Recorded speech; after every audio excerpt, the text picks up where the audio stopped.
السلام علیکم friends, welcome to کتاب نگری یوٹیوب چینل۔ کتابوں کی نگری میں خوش آمدید۔ میں ہوں آپ کی ہوسٹ اقراء یاسین، اور آج میں آپ کے لیے لے کر آئی ہوں فریحہ مرزا کی قلم سے تحریر کردہ آپ سب کے فیوریٹ ناول زمزمہ کی سیکنڈ لاسٹ ایپیسوڈ نمبر 34 کے ساتھ۔ لیکن اس ایپیسوڈ سے پہلے اگر آپ کو اس ناول کی ہر نئی اپلوڈ ہونے والی قسط کی نوٹیفیکیشنز فوراً موصول ہوں تو اس کے لیے آپ کو کرنا ہوگا چینل کو سبسکرائب، ویڈیو کو لائک اور کلک کرنا ہوگا بیل آئیکن کو۔ اب جلدی سے آتے ہیں قسط کی جانب۔ ہجر کی تنہائی میں ایک بے نام سی خاموشی میری روح میں اتر رہی ہے، یوں جیسے درخت سے جھڑتے ہیں کچھ سوکھے پتے، وصل کی چاہ میں، تیری دیدار کی پیاس میں آج بھی وہیں کھڑی ہوں تیرے انتظار میں۔ لمحہ بلمحہ خاموشی بڑھتی جا رہی ہے، منتظر آنکھیں اب پتھرا گئی ہیں، آنسو پلکوں پر ٹھہر گئے ہیں، جو اس بات کی دلیل ہے کہ میں آج بھی اسی کو یاد کرتی ہوں، اسی کا انتظار کرتی ہوں۔ میں اس شرط پر پاکستان جاؤں گی کہ احد مجھے ڈیورس دے دیں گے۔ اس نے اپنی شرط عمیر قاضیان کے سامنے رکھی تھی۔ وہ کچھ پل کے لیے ساکت کھڑا رہ گیا تھا۔ انہیں امید نہیں تھی کہ وہ یہ مطالبہ بذات خود کرے گی۔ ان کے چہرے پر نا امیدی اور مایوسی چھا گئی تھی۔ اگر تم مجھے اپنا باپ سمجھتی ہو تو یہ فیصلہ مت کرو۔ یہ فیصلہ تمہاری اور احد کی زندگی برباد کر دے گا۔ تم دونوں میں سے کوئی بھی خوش نہیں رہ پائے گا۔ عمیر قاضیان نے اسے سمجھانے کی کوشش کی تھی۔ یہ فیصلہ ہم سب کے لیے بہتر رہے گا پاپا۔ میں اور احد کبھی ایک ساتھ نہیں رہ سکتے، یہ ممکن نہیں ہے۔ اس نے نظریں چراتے ہوئے جواب دیا تھا۔ وہ بہت بدل گیا ہے، وہ اب ویسا نہیں رہا۔ تم ایک موقع تو دے کر دیکھو اسے۔ عمیر قاضیان نے شاید زندگی میں پہلی بار احد کی حمایت کی تھی۔ اگر وہ یہاں ہوتا تو خوشی سے جھوم اٹھتا۔ یہی تو بات ہے، اب میں بھی ویسی نہیں رہی، میں بھی بدل گئی ہوں۔ وقت بھی بدل گیا ہے، سب کچھ تو بدل گیا ہے۔ اب کچھ بھی پہلے جیسا نہیں ہو سکتا۔ اس نے نفی میں گردن ہلاتے ہوئے ہلکی آواز میں جواب دیا تھا۔ کچھ نہیں بدلا۔ تمہارا اور اس کا رشتہ آج بھی وہی ہے۔ دور رہنے سے رشتے کی حقیقت نہیں بدل جاتی۔ عمیر قاضیان نے حقیقت بیان کی تھی۔ رشتہ وہی نہیں رہا، اس رشتے پر وقت کی گرد جم چکی ہے۔ اس نے یاسیت سے کہا تھا۔ وہ اب خود سے لڑتے لڑتے تھک چکی تھی۔ وہ جو فیصلہ کر چکی تھی اس پر قائم رہنا بہت مشکل تھا، اور اس رشتے پر جمی گرد کو صاف کرنے کے لیے ایک ہاتھ چاہیے ہوتا ہے، محبت کا ہاتھ۔ ہمت کرو اور اس رشتے پر لگی دھول صاف کر دو، عمیر قاضیان نے نرمی سے سمجھایا۔ وہ چپ چاپ انہیں دیکھتی رہی۔ وہ انہیں کیسے کہتی کہ اس رشتے پر دھول کی تہیں جم چکی تھیں جو اب کبھی صاف نہیں ہو سکتی تھیں۔ میں ایسا نہیں کر سکتی، یہ میرے لیے بہت مشکل ہوگا پاپا، آئی ایم سوری، وہ سر جھکاتے ہوئے بولی تھی۔ یہ تمہارا آخری فیصلہ ہے؟ انہوں نے اب سنجیدگی سے پوچھا تھا۔ انہیں ہلکی سی امید تھی کہ شاید وہ اپنا فیصلہ بدل لے، شاید۔ یہ میرا آخری فیصلہ ہے، اس نے عمیر قاضیان کو دیکھے بغیر جواب دیا۔ وہ ان کے چہرے پر پھیلتی مایوسی نہیں دیکھنا چاہتی تھی۔ اسے ڈر تھا وہ کمزور پڑ جائے گی، جس بات کے آگے اسے اپنے فیصلے پر قائم رہنا بہت مشکل لگ رہا تھا۔ جیسے تمہاری مرضی، میں تمہیں فورس نہیں کروں گا، تم پاکستان چلنے کی تیاری کرو، میں ڈیورس پیپرز بنوا لوں گا، عمیر قاضیان نے کچھ لمحوں کے وقفے کے بعد کہا تھا، پھر اٹھ کر چلے گئے تھے۔ ان کے جاتے ہی اس کا رہا سہا ضبط بھی ٹوٹ گیا تھا، اور وہ سر ہاتھوں میں گرائے پھوٹ پھوٹ کر رو دی تھی۔ یہ اگلے دن کی بات ہے۔ وہ زمزمہ کو ہاسپٹل میں ایک نظر دیکھ کر اپارٹمنٹ واپس آیا تھا۔ عمیر قاضیان وہیں لاؤنج میں بیٹھے ہوئے تھے۔ ان کے چہرے پر معمول سے ہٹ کر کچھ زیادہ ہی سنجیدگی چھائی ہوئی تھی۔ وہ چینج کر کے واپس آیا تو جیسے وہ اسی کے منتظر تھے۔ خیریت ہے نا پاپا؟ اس نے بغور ان کے چہرے کے تاثرات دیکھتے ہوئے استفسار کیا۔ عمیر قاضیان نے اس کا سوال اگنور کیا اور ٹیبل پر پڑا ایک خاکی لفافہ اس کی جانب بڑھایا اور اسے کھولنے کا اشارہ کیا۔ اس نے تجسس سے لفافہ کھولا، اور پھر جب اس کی نظریں اس میں موجود خلا کے کاغذات پر پڑیں تو جیسے وہ سانس لینا بھول گیا تھا۔ یہ کیا؟ خلا کے پیپرز؟ اس نے پھیکے پڑتے چہرے کے ساتھ عمیر قاضیان کو دیکھا تھا۔ یہ زمزمہ کی طرف سے ہیں، اس نے خلا کا مطالبہ کیا ہے، عمیر قاضیان نے نظریں چراتے ہوئے جواب دیا تھا۔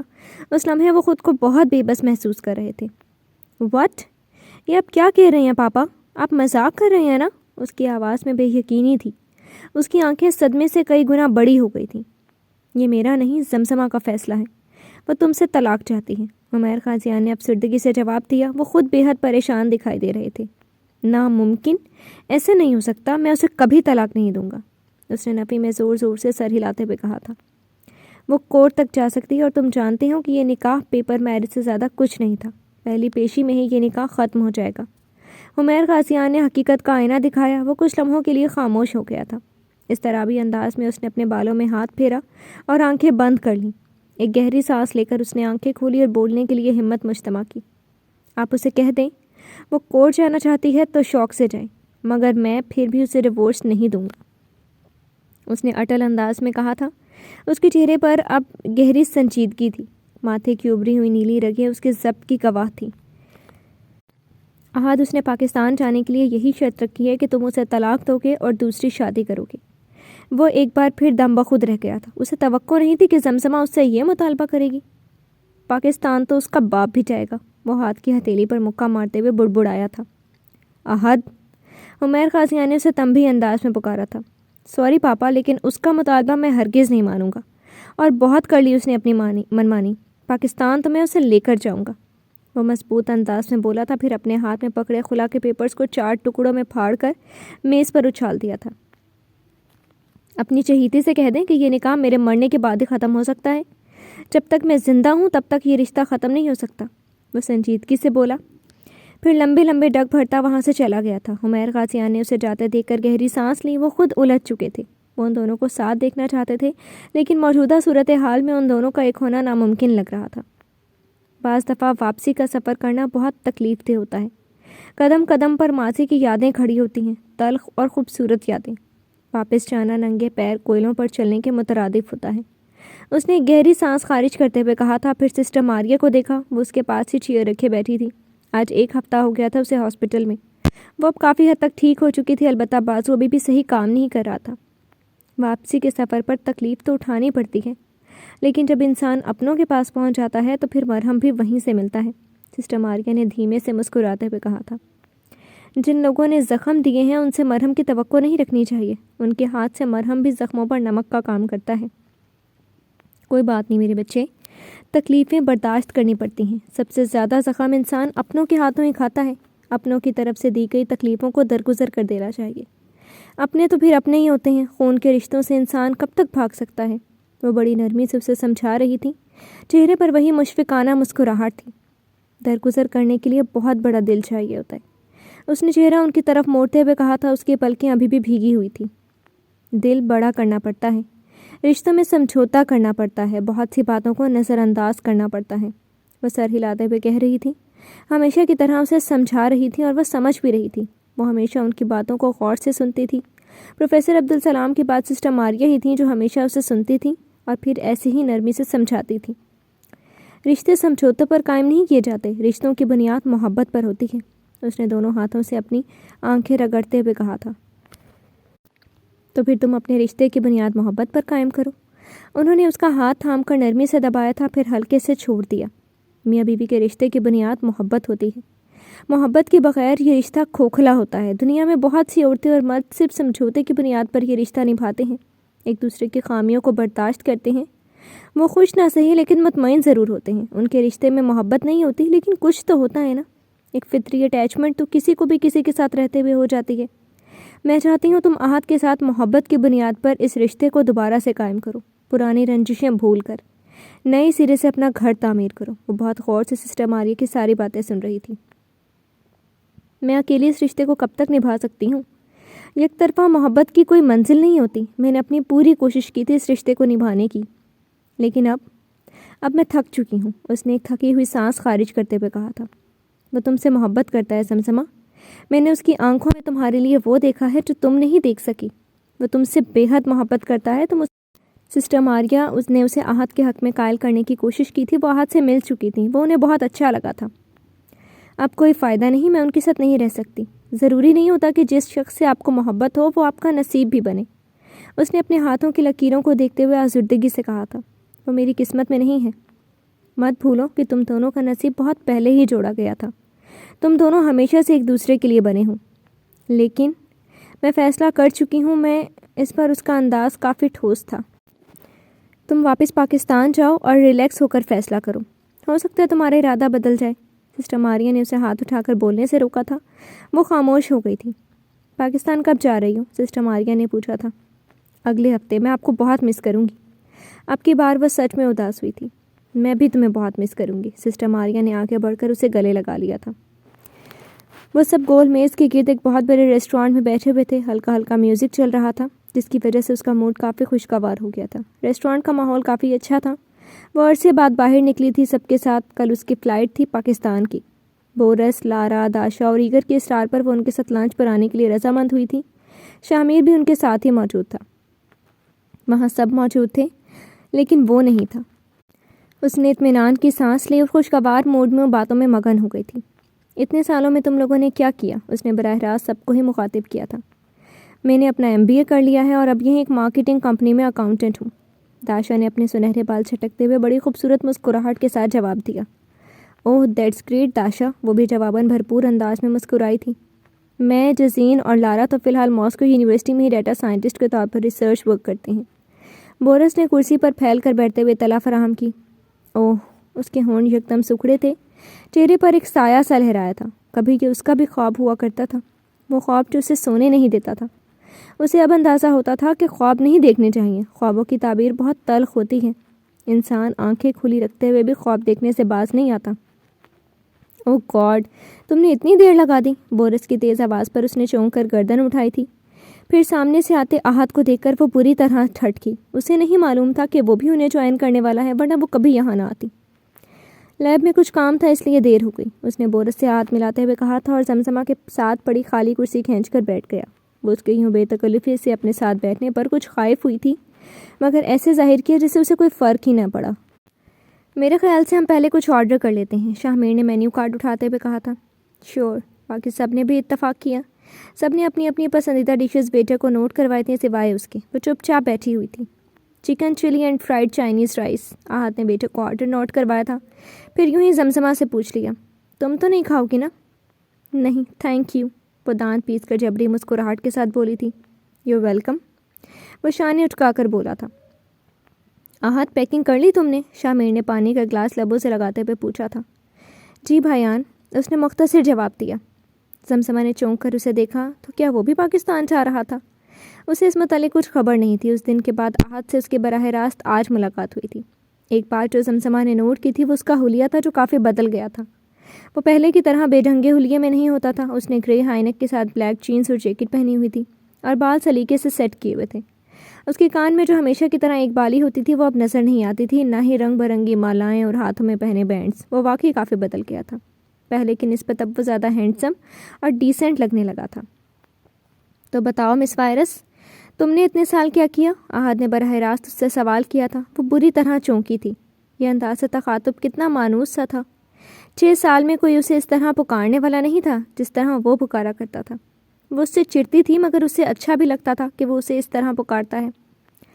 میں نے انفارمیشن ٹیکنالوجی میں گریجویشن کیا ہے، کافی ٹائم سے کمپیوٹر پروگرامر کے طور پر جاب کی ہے اور آج کل میں کمپنی میں پروفیشنل پروگرامر اور ایپ ڈیولپر ہوں، اس نے اعتماد سے جواب دیا تھا۔ گریٹ، احد نے توصیفی انداز میں سر کو خم دیا تھا۔ تمہیں یونیورسٹی نہیں چھوڑنی چاہیے تھی زیم، تم ایک کامیاب ڈیٹا سائنٹسٹ بن سکتی تھی، ایگر نے حسرت اور افسوس سے کہا تھا۔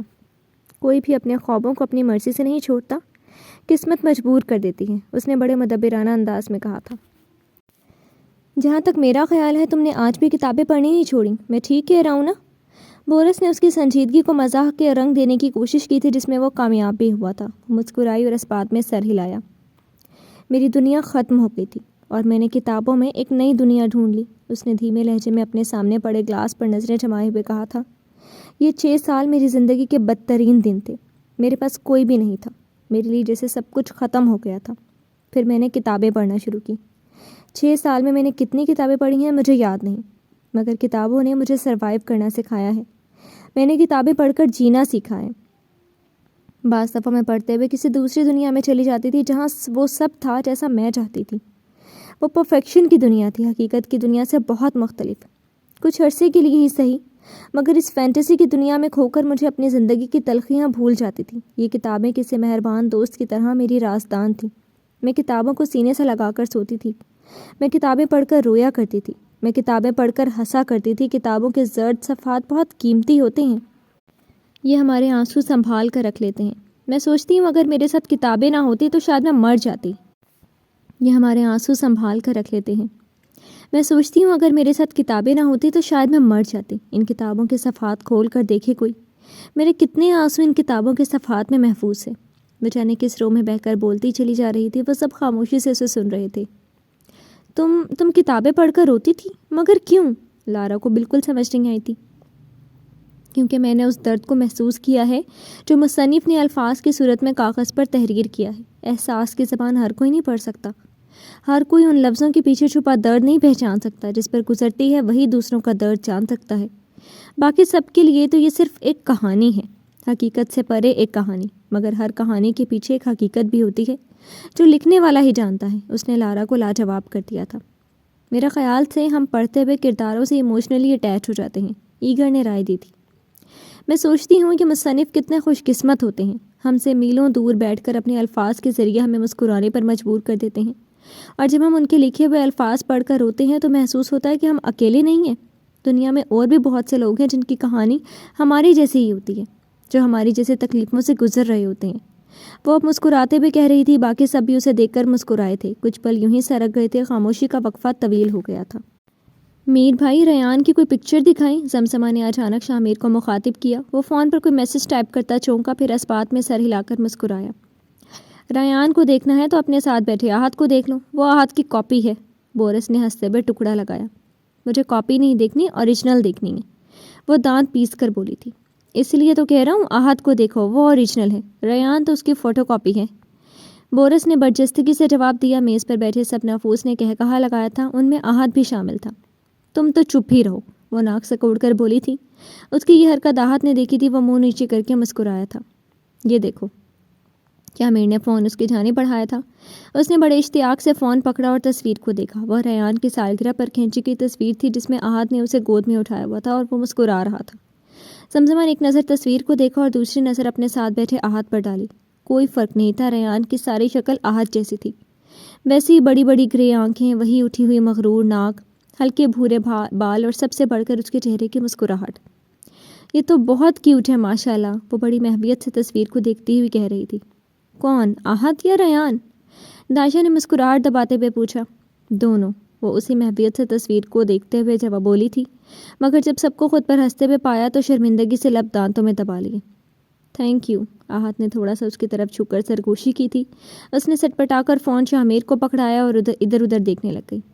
ہم کتنے سالوں بعد یوں ایک ساتھ بیٹھے ہیں، آج ہم ٹروتھ اینڈ ڈیئر کھیلیں گے، داشا نے بڑے ایکسائٹڈ انداز میں کہا تھا۔ باقی سب نے زور زور سے ٹیبل بجانی شروع کی تھی۔ چلو تم سے سٹارٹ کرتے ہیں، ٹروتھ یا ڈیئر؟ بورس نے تالی بجائی تھی اور جزین کو اشارہ کیا۔ وہ سینے پر ہاتھ باندھ کر سیدھا ہو کر بیٹھ گیا۔ ٹروتھ۔ تمہیں زمزمہ کی سب سے اچھی عادت کیا لگتی ہے؟ اچھی عادت؟ وہ ٹھوڑی کھچاتے ہوئے بڑبڑایا جیسے بورس نے بہت مشکل سوال پوچھ لیا۔ مجھے اس کی وہ ایسے سوچ رہا تھا جیسے ریاضی کا کوئی بہت ہی مشکل۔ مجھے زمزمہ ساری کی ساری اچھی لگتی ہے۔ وہ جتنی تیزی سے یہ جملہ بولا تھا، زمزمہ نے اتنی ہی تیزی سے گردن موڑ کر اسے دیکھا تھا۔ آپ جھوٹ کم بولیں، وہ دبی دبی آواز میں غرائی۔ قسم کھا کر کہتا ہوں مجھے تم بہت اچھی لگتی ہو، وہ مسکراہٹ دبا کر بولا تھا، پھر اپنی بات میں اضافہ کیا، جب تم خاموش ہوتی ہیں۔ اور یہ لگی تھی زمزمہ کو آگ۔ اس کے ساتھ بیٹھا شخص لمحوں میں اس کا سکون غارت کر دیتا تھا، منٹوں میں وہ اسے آگ لگا دیا کرتا تھا اور وہ سر تا پیر جل کر خاک ہو جاتی تھی۔ اس نے کینا تو اس نظروں سے احد کو دیکھ کر سر جھٹکا تھا۔ اب سیم سے پوچھتے ہیں، داشا نے ٹیبل بجائی۔ زمزمہ نے ملتجیانہ نظروں سے اسے دیکھا جیسے کہہ رہی ہو مجھے بخش دو، مگر اس نے اس کی التجا کو اگنور کر دیا۔ ٹروتھ ہے اور ڈیئر؟ ٹروتھ، وہ مری مری آواز میں بولی تھی۔ ان 6 سالوں میں تم نے مجھے ایک بار بھی یاد کیا؟ یہ غیر متوقع سوال احد کی جانب سے تھا۔ ہر دن، ہر لمحہ، وہ کہنا چاہتی تھی، مگر جب بولی تو اس کے الفاظ بہت مختلف تھے۔ آپ کی یادیں ہر روز ایک ڈراؤنا خواب بن کر مجھے ڈراتی تھیں۔ وہ چند لمحوں کے لیے چپ ہو گیا تھا۔ اس نے لب بھینچ لیے تھے۔ شامیر نے نرمی سے اس کے کندھے پر ہاتھ رکھا اور جس سے خاموش نظروں میں اسے تسلی دی۔ اب ہم تم سے سوال کریں گے بورس۔ لارا نے ماحول کی سنجیدگی کو کم کرنے کی کوشش کی تھی۔ تمہاری اور جزین کی دوستی کا پرنسپل کیا ہے؟ لڑو، مرو اور مارتے جاؤ، یہ کہہ کر بورس نے جزین کو آنکھ ماری تھی۔ وہ بھی ہاتھ ہلا کر جواباً مسکرایا تھا۔ اوکے، اب میر بھائی کی باری ہے۔ احد نے شامیر کو بیچ میں گھسیٹا تھا۔ یا اللہ خیر، شامیر نے بے چارگی سے اسے دیکھا۔ ٹروتھ اور ڈیئر؟ میرے سارے ٹروتھ تو تمہیں پتہ ہے لاڈلی، کیا پوچھنا چاہتے ہو؟ شامیر نے ہنستے پہ اس کے بال بگاڑے تھے۔ کہہ تو آپ ٹھیک رہے ہیں۔ اچھا یہ بتائیں، آخری بار سسٹر ان لا سے کب بات ہوئی تھی؟ اس نے سوچنے کی ایکٹنگ کرتے ہوئے کہا تھا۔ ابھی 3 منٹ پہلے ٹیکسٹ پر، شامیر نے بے اختیار سر پر ہاتھ پھیرتے ہوئے کہا تھا۔ ایک تو آپ کی بیگم آپ کا پیچھا نہیں چھوڑتی، وہ بے چارگی سے بڑبڑایا تھا۔ میری بیگم کا بھی تمہارے بارے میں کچھ یہی خیال ہے، شامیر نے کہا لگایا تھا۔ اب کس کی باری ہے؟ داشا نے پوچھا۔ میں ڈیئر کروں گا، احد نے ہاتھ اٹھا کر کہا تھا۔ میں آپ کو ڈیئر دوں گی، کیا آپ پورا کر سکیں گے؟ وہ چیلنجنگ انداز میں پوچھ رہی تھی۔ اس کی آنکھوں میں کچھ تھا ایسا جسے دیکھ کر احد چونکا تھا۔ آف کورس، وہ کندھے اچکا کر اعتماد سے بولا۔ مجھے ڈیورس دے دیں اور دوسری شادی کر لیں۔ ٹیبل پر اچانک خاموشی چھا گئی تھی۔ کئی لمحے لگے تھے اسے زمزمہ کے الفاظ کو اپنے دماغ میں رجسٹر کرنے میں، اور جب اسے اندازہ ہوا کہ وہ کیا کہہ گئی ہے تو پھر اس نے بے یقینی اور غصے سے اسے دیکھا تھا۔ یہ ڈیئر ہے؟ تم اسے ڈیئر کہتی ہو؟ رشتہ توڑنا تمہارے لیے ایک ڈیئر ہے، ایک کھیل ہے؟ وہ بآواز بلند دھاڑا تھا۔ اس کے چہرے پر وہ غصہ اور صدمہ دونوں دیکھ سکتی تھی۔ بہت شوق چڑھا ہے نا تمہیں میری دوسری شادی کروانے کا؟ اب دیکھنا تم میں کیا کرتا ہوں۔ اب میں دوسری شادی بھی کروں گا اور تمہیں اپنے ساتھ پاکستان لے کر جاؤں گا اور تم مجھے روک نہیں سکتی۔ وہ کہہ کر اٹھا تھا اور کرسی کو ٹھوکر مار کر چلا گیا تھا۔ سب نے تعصب سے اسے جاتا دیکھا تھا۔ کھانا سرو ہو چکا تھا۔ وہ بے دلی سے لقمے لے رہی تھی ورنہ اس کا دل بالکل اچاٹ ہو گیا تھا۔ کھانے کے بعد وہ واش روم کی جانب بڑھی تھی جب ویٹر نے اسے ایک چٹ دی۔ Come to the rooftop, let's do it or die, احد۔ چٹ پڑھ کر اس نے مٹھی میں دبا لی تھی اور بغیر سوچے سمجھے اوپر کی جانب بھاگی تھی۔ اس نے لفٹ کا بٹن دبایا مگر لفٹ خالی نہیں تھی۔ وہ اندھا دھند سیڑھیاں چڑھنے لگی تھی۔ اس کی شال سر سے اتر کر کندھوں پر ڈھلک چکی تھی مگر اسے ہوش نہیں تھا۔ اسے لگ رہا تھا کچھ بہت برا ہونے والا ہے۔ اس کا دل زور زور سے دھڑک رہا تھا۔ وہ لڑکھڑا کر گرنے کو تھی مگر مضبوطی سے ریلنگ کو تھاما اور باقی سیڑھیاں چڑھ کر ہوٹل کی اس وسیع و عریض چھت پر چلی آئی تھی۔ اس کا سانس بری طرح سے پھولا ہوا تھا مگر وہ رکی نہیں تھی۔ بھاگتے ہوئے چھت کی دوسری جانب گئی تھی اور پھر یکدم ٹھٹک گئی تھی۔ وہ چھت سے ٹانگیں نیچے لٹکائے بیٹھا تھا۔ اس کی پشت نظر آ رہی تھی اور چہرہ دوسری جانب تھا۔ وہ احد تھا۔ وہ انتہائی سکون سے ٹانگیں جھلاتے ہوئے کئی فٹ بلند ہوٹل کی چھت پر اکیلا بیٹھا تھا۔ کیا وہ خودکشی کرنے لگا تھا؟ یہ سوچ آتے ہی اس کی روح فنا ہونے لگی تھی۔ احد! وہ زور سے چلائی۔ احد! اس نے دوبارہ آواز دی مگر کوئی جواب نہیں آیا تھا۔ وہ ڈرتے ڈرتے اس کے قریب چلی آئی تھی اور اسے 2 قدم کے فاصلے پر آ کر رک گئی تھی۔ تم میرے ساتھ نہیں رہنا چاہتی؟ وہ یکدم اس کی جانب گردن موڑ کر بڑے عجیب لہجے میں بولا تھا۔ میں اس کی آواز کپکپا گئی تھی۔ ہاں یا نہ؟ وہ درشتی سے بولا تھا۔ ہاں نہیں، وہ روتے ہوئے بولی تھی۔ اسے احد کو وہاں بیٹھا دیکھ کر خوف آ رہا تھا۔ آپ مر جائیں گے، نیچے اتریں، وہ روتے ہوئے زور زور سے چیخی تھی۔ تمہیں تو خوش ہونا چاہیے، تمہاری جان چھٹ جائے گی مجھ سے، وہ طنزیہ بولا تھا۔ میں آپ سے اپنی جان چھڑوانا چاہتی ہوں، آپ کو مارنا نہیں چاہتی، وہ آنسوؤں کے درمیان زور سے چیخ پڑی تھی۔ تمہیں کیا لگتا ہے تم مجھے چھوڑ جاؤ گی اور میں زندہ رہ سکوں گا؟ بڑا بے رحمانہ سوال تھا۔ آپ رہ لیں گے، سب رہ لیتے ہیں، میں بھی رہ لوں گی، کوئی نہیں مرتا کسی کے بغیر، وہ کہتے کہتے یکدم چہرہ ہاتھوں میں چھپائے بری طرح سے رو پڑی تھی۔ میں چھلانگ لگانے لگا ہوں، تم اپنا فیصلہ بتاؤ، مجھ سے طلاق چاہیے یا نہیں؟ وہ ٹھوس لہجے میں بولا تھا۔ نہیں، نیچے اتر آئیں پلیز، نہیں چاہیے مجھے کوئی طلاق، وہ باقاعدہ ہاتھ جوڑ کر روتے ہوئے چیخی تھی۔ احد کے دل کو کچھ ہوا تھا مگر وہ اس لمحے اس کے سامنے جس بات کے دھارے میں بہہ کر خود کو کمزور نہیں کر سکتا تھا۔ ٹھیک ہے، میں نیچے اتر آتا ہوں، اپنی بات پر قائم رہنا، تم اب مجھ سے طلاق کا کوئی مطالبہ نہیں کرو گی اور میرے ساتھ پاکستان جاؤ گی، وہ بڑی سنجیدگی سے پیر جھلاتے ہوئے کہہ رہا تھا، ورنہ پاکستان میں بھی ایسی اونچی بلڈنگز بہت ہوتی ہیں۔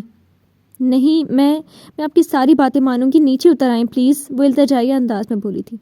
ٹھیک ہے، اگر تم میری بات مان رہی ہو تو میں بھی تمہاری بات مان لیتا ہوں، میں دوسری شادی کے لیے تیار ہوں، وہ احسان عظیم کرتے ہوئے بولا تھا۔ زمزمہ نے رونا بھول کر حیرت اور غصے سے اسے دیکھا تھا۔ آپ مر جائیں کہیں جا کر، وہ غصے سے سرخ پڑ کر چیخی تھی۔ تم بیوہ ہونا چاہتی ہو تو ایک کام کرو نا، اپنے ان نازک ہاتھوں سے اپنے شوہر کو اس بلڈنگ سے دھکا دے دو، وہ اسے زج کرتے ہوئے بولا تھا۔ اس کے چہرے پر مخصوص زج کرنے والی مسکراہٹ تھی۔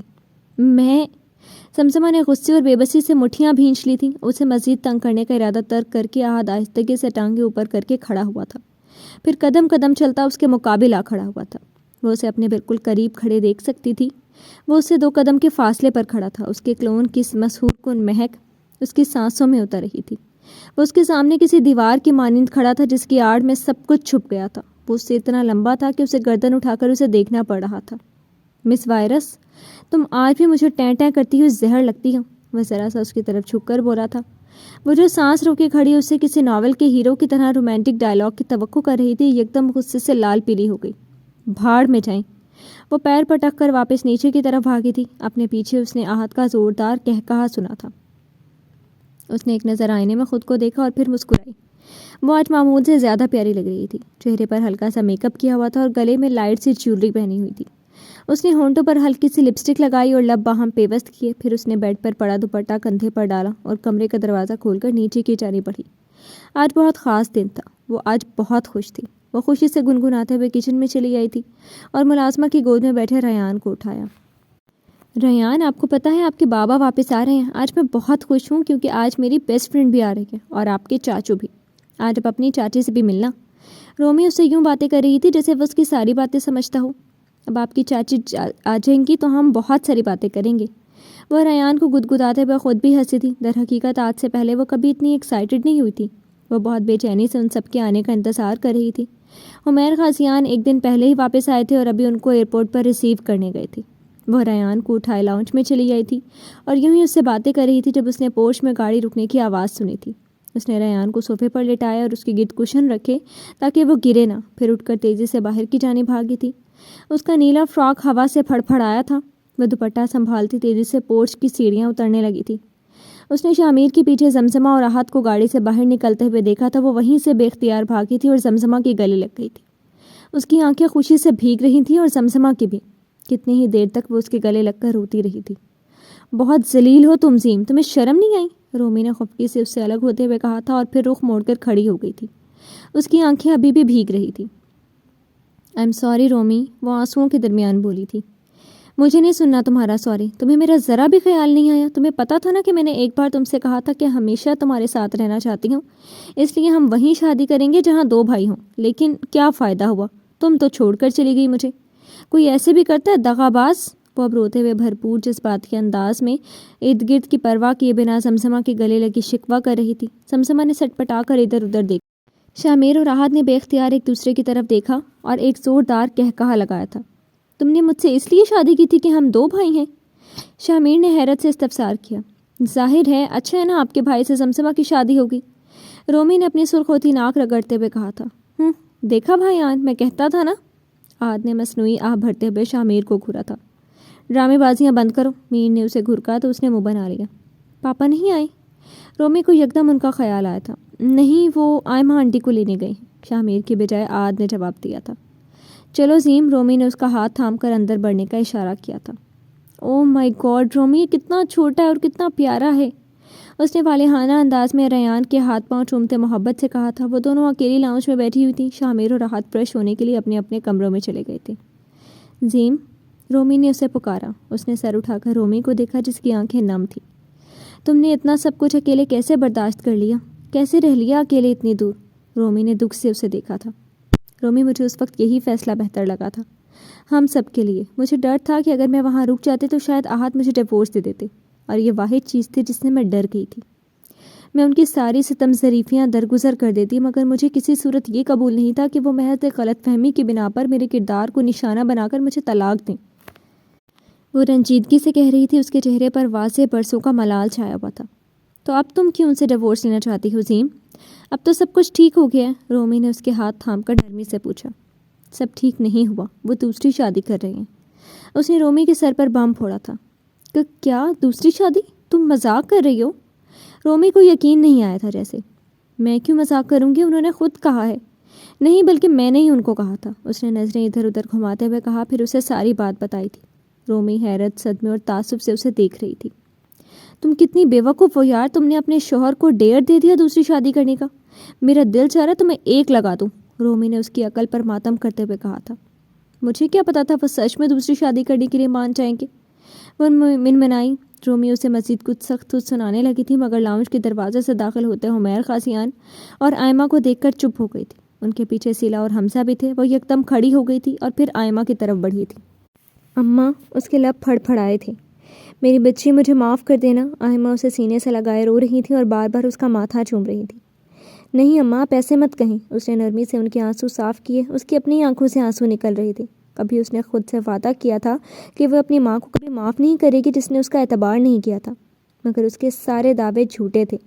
سسٹر مارکے نے ٹھیک کہا تھا، اپنے تو پھر اپنے ہی ہوتے ہیں، اپنے ہی ہوتے ہیں جو زخم دے کر مرہم لگاتے ہیں۔ اپنوں کی غلطیوں کو نظر انداز کرنا پڑتا ہے، کیونکہ یہ محبت کے رشتے ہوتے ہیں۔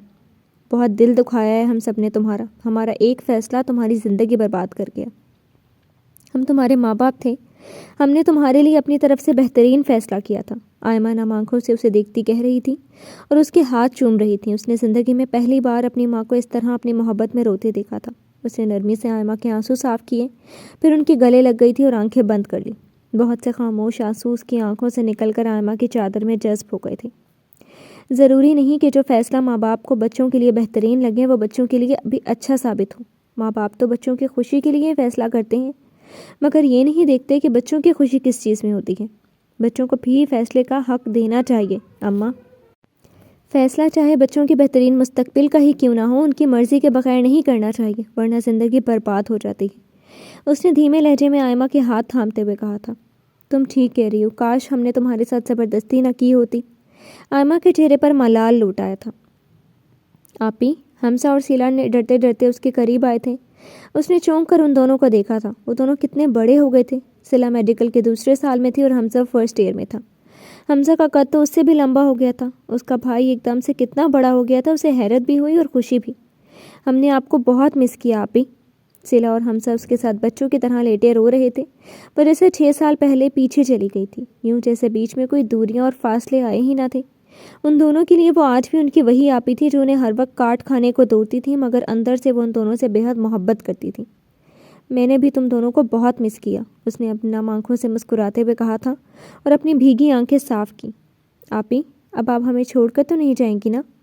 حمزہ نے کب سے ذہن میں مچلتا سوال ڈرتے ڈرتے پوچھا تھا۔ اس نے ایک نظر حمزہ کو دیکھا، پھر محبت سے اس کے ماتھے کو چوم لیا۔ نہیں، اس نے جیسے وعدہ کیا تھا۔ حمزہ مطمئن ہو گیا تھا۔ آج عرصے بعد اس گھر میں رونق لگی تھی۔ لاؤنج میں تو جیسے محفل لگ گئی تھی۔ عمیر، قاضیان، آئمہ اور شامیر اپنی بحث کر رہے تھے۔ رومی کچن میں چلی گئی تھی۔ سیلا اور حمزہ لان میں تھے، اور رہی وہ تو اس کو کمپنی دینے کے لیے ریان موجود تھا۔ اس کے ساتھ ہی صوفے پر راحت بیٹھا ہوا تھا۔ اس نے لائننگ والے ٹراؤزر کے ساتھ ہاف بازوؤں والی رف سی ٹی شرٹ پہنی ہوئی تھی۔ وہ بظاہر فون پر مصروف تھا، لیکن اس کا سارا دھیان زمزمہ اور ریان کی طرف تھا۔ ریان، آپ کو پتہ ہے میں آپ کی آنی ہوں؟